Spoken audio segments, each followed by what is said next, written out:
Remember we started talking about growing our emotional bodies. When babies are first born, they only know how to experience life physically. Touch, smell, and sensations, hot, cold, and pain. That's how you came. Okay, babies are not born mad, and they're not born sad. Okay, remember that you came with 2 fears and only 2. Fear of falling and fear of loud noises. So that's why when you take a baby and you go like this, they'll recoil.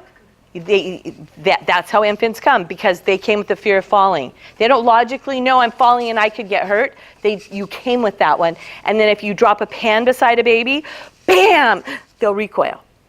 Those are the only 2 you came with. Everything else you made up or someone gave you.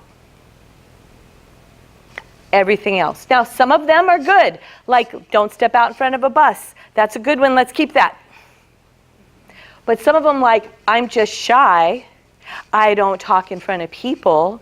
I am not good in relationships. Everybody in my family's been divorced. I'm going to probably get divorced too. Like any of the rest of those fears, we need to look at. Those are old agreements. We need to make some new agreements. Okay? Now, I can't tell you the agreements you need to make. Those are the ones for you. So this is about discovering, do I have old agreements I still need to work on?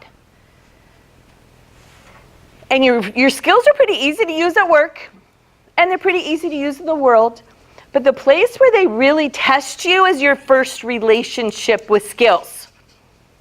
Serious relationship with skills. Some of you went out and you're in serious relationships, and others of you are now in relationships, and you're like, what the heck? I'm trying to use my skills. They don't have any, right? I'm sick of using mine because they don't have any. You know, and that's where you really have to dig in. You really have to dig in and not do what they're doing. And really dig into your own, review your notebook, really dig in, and who do you want to be in a relationship? No matter what they're doing or who they're being, who do you want to be in the relationship? If it gets to a point where it's bad and you need to leave, okay, but don't be bad with them. On the way out, you don't have to do that. Keep your energy clean.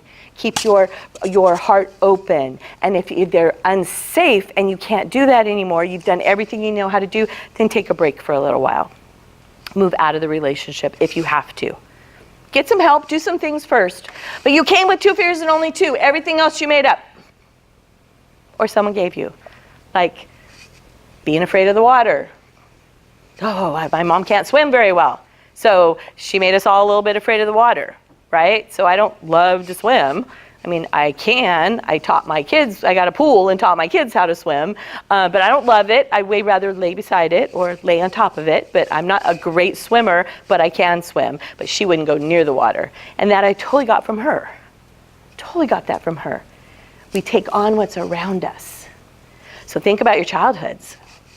Some of that stuff that they were afraid of, or they didn't like, or they were prejudiced about, or they were whatever about, right?